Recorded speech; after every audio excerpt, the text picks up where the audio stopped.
Resin coasters in silicone molds using liquid diamonds gives some terrific results.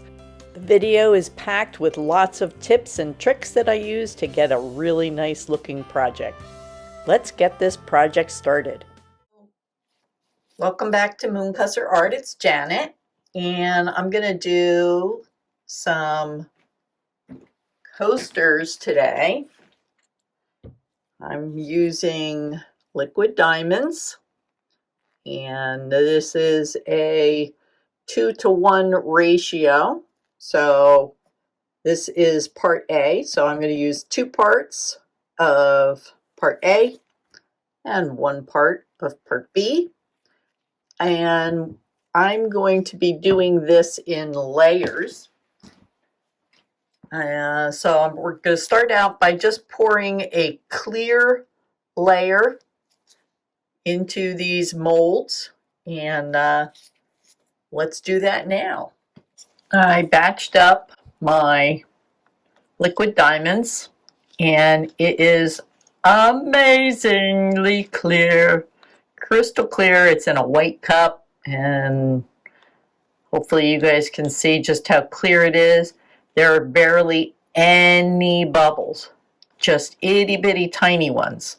So this is wonderful resin for using when you're looking to do a casting, and that's kind of where I'm going with this. So again, this is just, it's only 3 ounces that I batched up, and I'm going to split that between each one of these.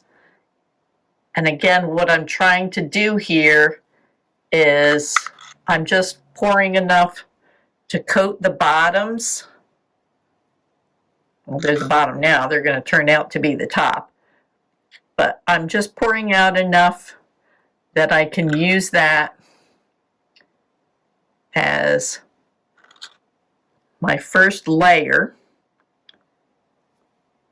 on pouring here. And because I'm going to be adding some product in here, so what I want to do is I want to create a layer, rather a surface for the project. So let's just get that divvied up in the cups here.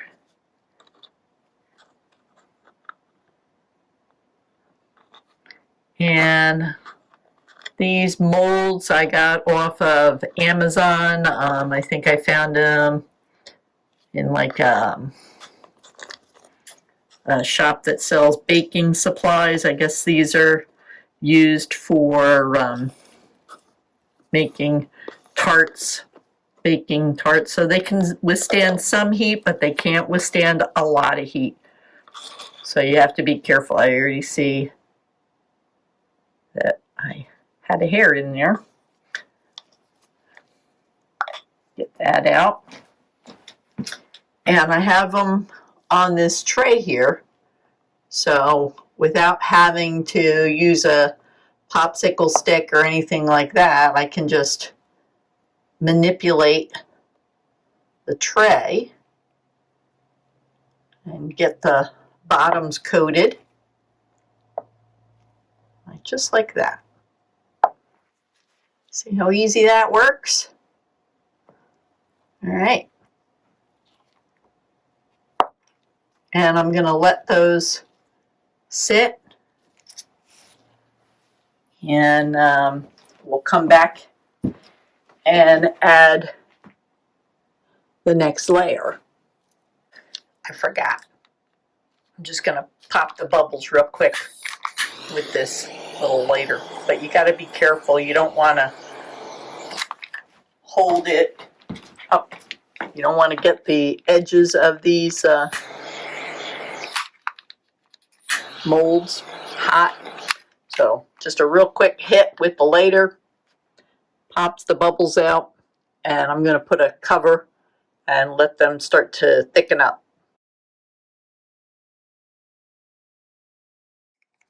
24 hours later, and I batched up 1.5 ounces of liquid diamonds, and I'm just going to put it. By the way, these are cured. I don't want to move them, but they're all cured. I left my cup that I had mixed it in before sitting off to the side so I could check to make sure that the resin was cured. But it's 24 hours, and I'm gonna just pour a thin coat of clear.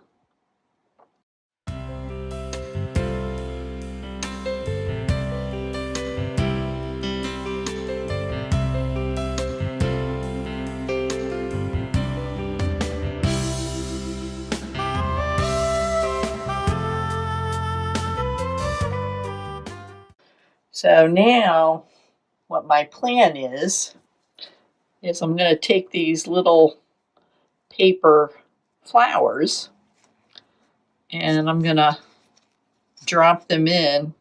Now remember, the bottom is going to become my top. So I'm going to put them in upside down. And this is why I did that first layer and let it cure. Now, I've never used these in resin before, and I can already see that the paper is kind of absorbing the resin. And okay, yep, this is how we learn. So it's going to change its color a little bit.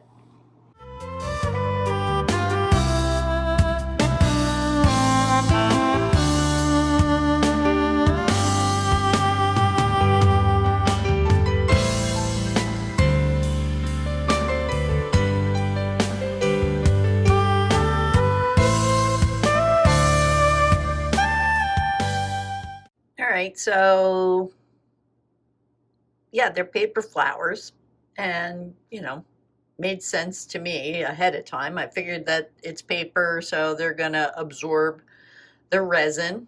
And yeah, it's the liquid diamonds, which is very thin, so it's good actually because it's going to keep it from releasing any bubbles. So, but it's going to keep them anchored to that first clear layer that I poured, which is exactly what I want. So that's going to sit now, and I'm going to cover it up, keep the dust off, and we'll check tomorrow. I have batched up some more of the liquid diamonds. Really, really just like water.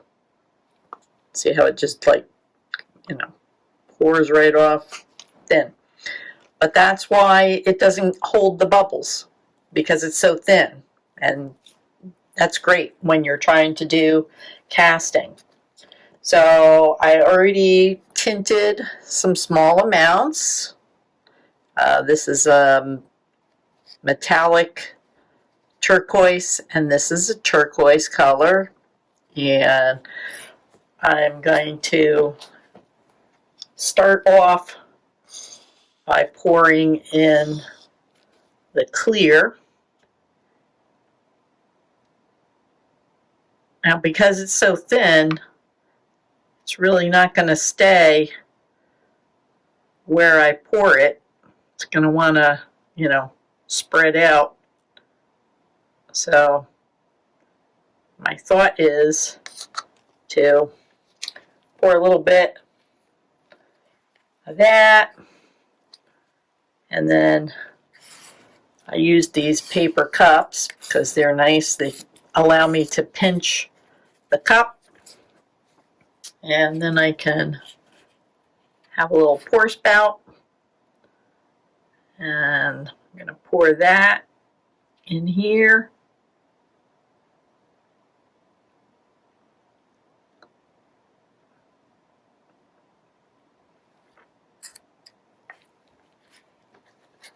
And then the same thing with the metallic turquoise. Pinch the cup and add a little bit.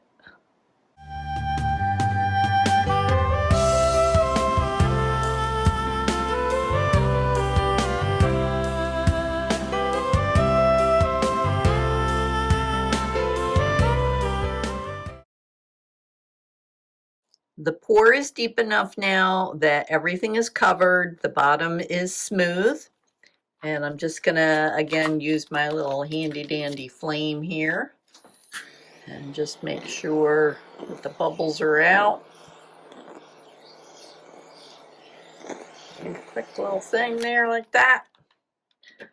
Doesn't take much. And you can see that I left areas of clear, and you know, I can see, I'm not sure if you guys can see here on the camera, but I can see that there's some depth. So just like when you do a Petri dish pour with alcohol inks in resin, this also has weight to it, and some is going to sink more, some's going to stay at the surface.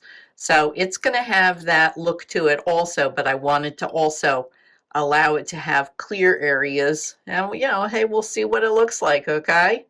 But I'm happy with it from here, and we're going to check it out tomorrow. See you then. Check out these molds and see how we did. All right. Pop one off of there. And I'm just gonna carefully roll it out of the mold.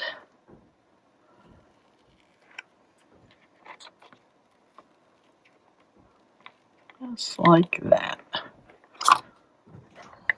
All right. So that's the view from the top. And let's flip. And there it is. Okay. And if we look in through the side, there's a little bit of that look that you get. You can definitely see where I had poured the first layer. And there they are. All right. So that's one.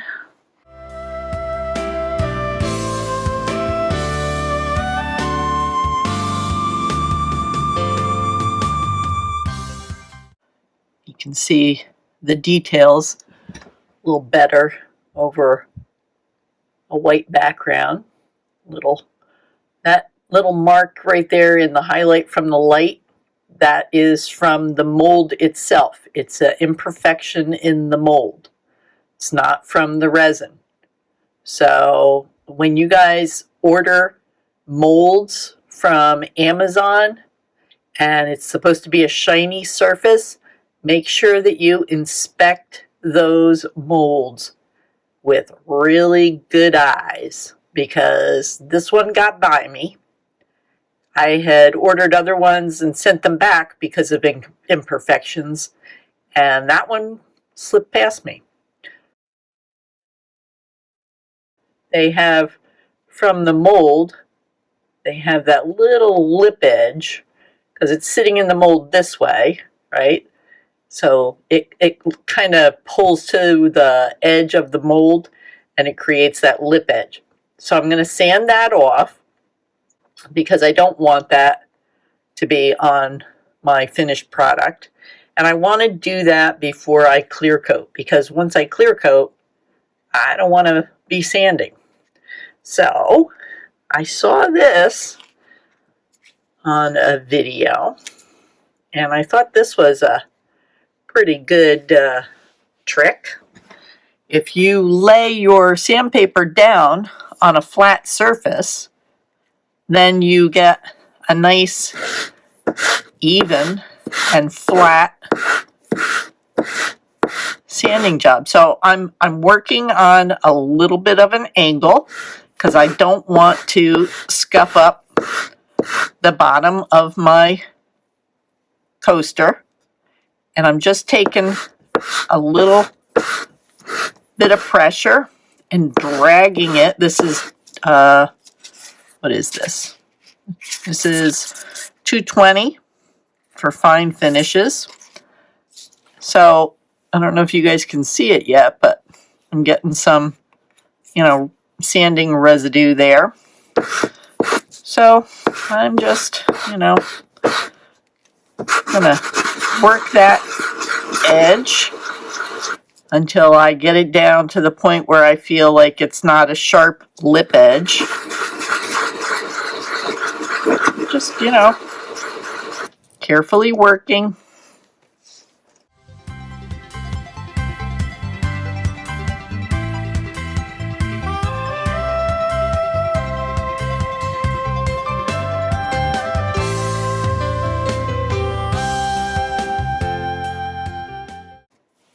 All right. So you can see the dust from the resin there. I'm just going to take this is just a clean, dry towel. I'm just going to remove that dust. And now I'll show you that edge. So you can see it's just, you know, real small. And that way it keeps the finish on the bottom, what's going to be the bottom. It's going to keep that nice and bright and shiny. And I'm going to be taping off the bottom so that when I clear coat, I get a real nice result. See, so now these have been cleaned. There's no dust on them, nice and shiny. And I'm going to tape off the back so that I can do the top coat. And I'm going to show you how I do that. I do not want to put the tape on the sides because I want the resin to flow past the tape. And you guys know I have a love affair going on with edge lock tape. It's my favorite tape. You know, there's probably other tapes out there that, you know, people use for their resin, but me, I'm in love with the edge lock tape. What can I say? All right. So I'm just applying this across the entire surface on the back. Now that might seem a little bit wasteful, but there would be nothing worse in my mind than to have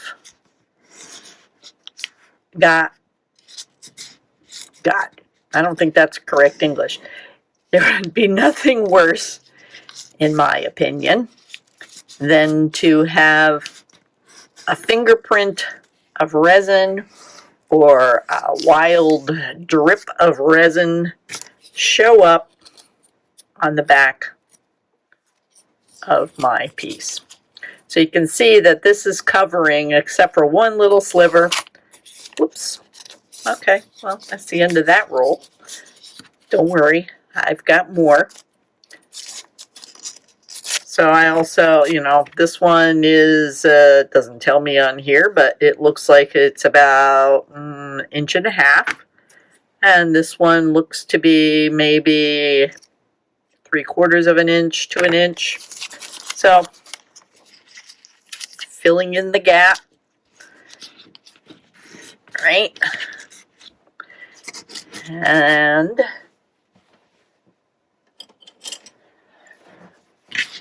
I'm going to make sure that it's nice and tight. Go around with my edge of my Sharpie marker. And then I'm going to take my razor blade and being careful that I don't hurt myself. I'm just going to use that to trim my tape right around the edge of my coaster. Right? So you can see, maybe, See, it is right even with the edge of my coaster. So I'm just going to keep going around and doing that and get these all squared up. But that's how I keep the backs protected, and it's a little thicker there because it's, again, it's doubled up. All right. You can do it this way too.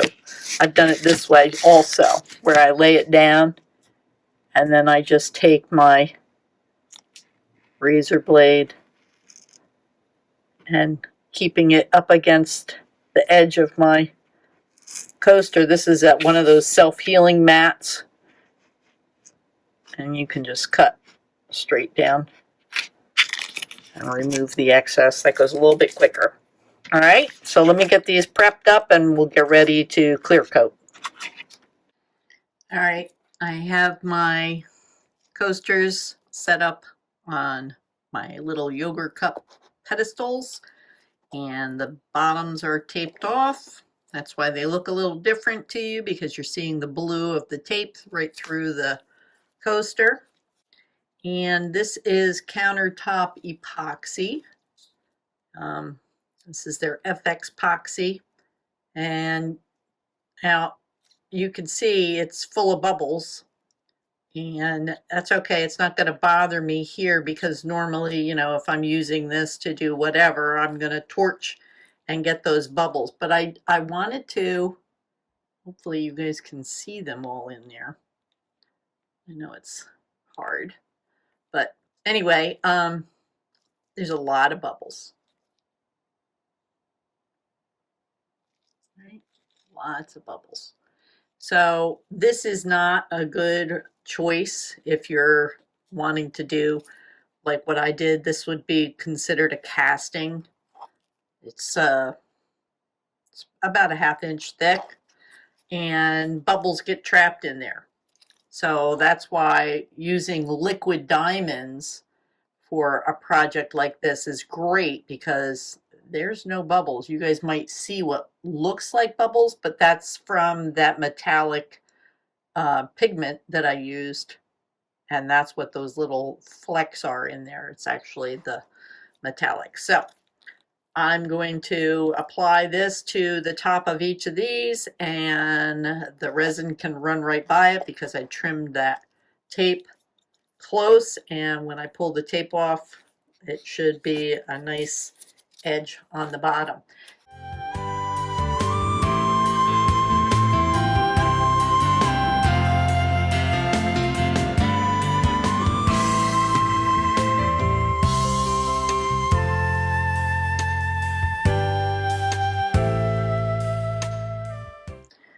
All right, I guess you guys can't really see anything, so let's get a look from this angle.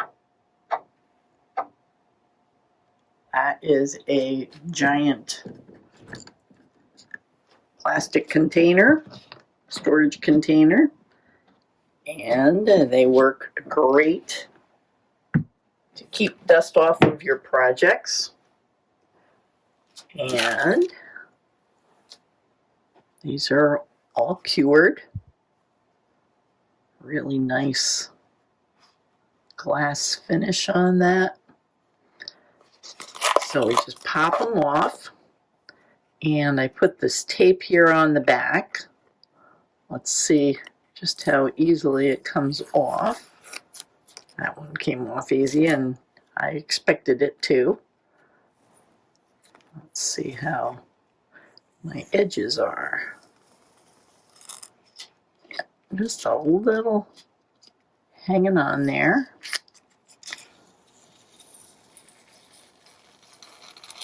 But so far, don't even need to use my heat gun. If I had a stubborn piece of tape, I would use my heat gun, but that's beautiful. It's important to remove your tape. I like to do it within 24 hours. if I'm doing a piece of artwork, painting or something, and doing multiple layers, well, then you can't get away from it. But I try to do the work as quickly as possible. So, check it out. Oh, that's cute. It's a fantastic job. All right, let's finish removing the tape. At spots, the tape got a little bit stuck to those sanded edges. I set up my heat gun. It can stand just like this on my tabletop. And then all I have to do is wave the piece over top of the hot air that's blowing out. It warms it up just a little bit, makes the resin a little softer, and I'm able to pull that tape right off. All right, one last thing I do to finish off my coasters. Everything looks so good there. Is I like to use, these are cabinet bumpers, they call them. And they have an adhesive back to them. So you just pop those off of there. And then I try to plan out where I'm going to place them, because I like to hide them as best I can underneath what's going on. And I always put 4 on, because that makes the coaster stable.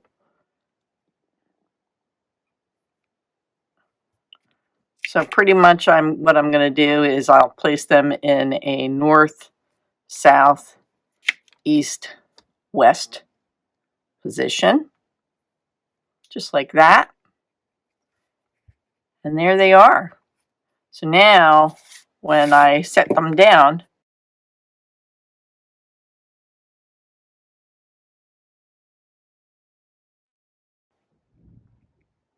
right? Super. Somebody's going to put their glass down on top of that and it's not going to go anywhere. So I'm going to wrap this up for you guys. I'll put the rest of those on.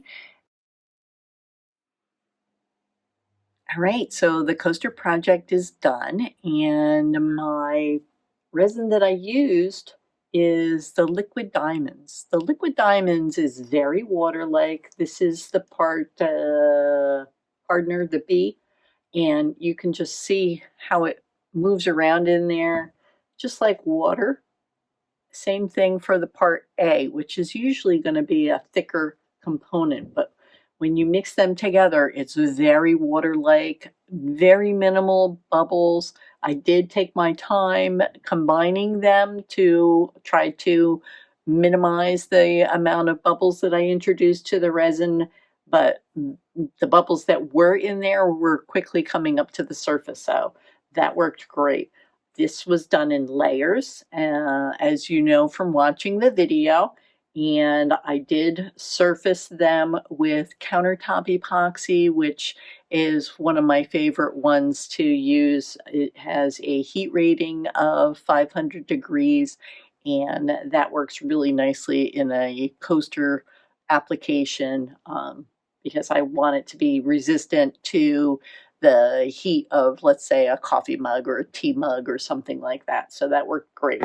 These little paper flowers that I picked up at Hobby Lobby, they were really cute. I had fun working with those. I like the way they sit in the resin molds, and you can see very clearly how much they changed in their color in the resin, but that's okay. They stayed pretty much as a brown, which is what I was expecting. And of course, the pigments that I used in there, I'm really pleased with how they look. So anyway, I hope you learned something from my project. And oh, they got their little silicone feet on the back there.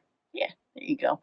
So anyway, if you are interested in getting some of the liquid diamonds yourself, I'm going to put a link in the description box, and don't forget to use my coupon code Janet20 when you're ordering, and that'll get you a discount on your products. So have fun with the liquid diamonds, and I hope you give it a try. Thanks. I hope you enjoyed this video. If you're interested in seeing more tutorials by Moonkusser Art, just click on one of the video boxes shown in the screen. Please subscribe to Moonkusser Art. Click on the link and set it up for notifications by ringing the bell. Thanks!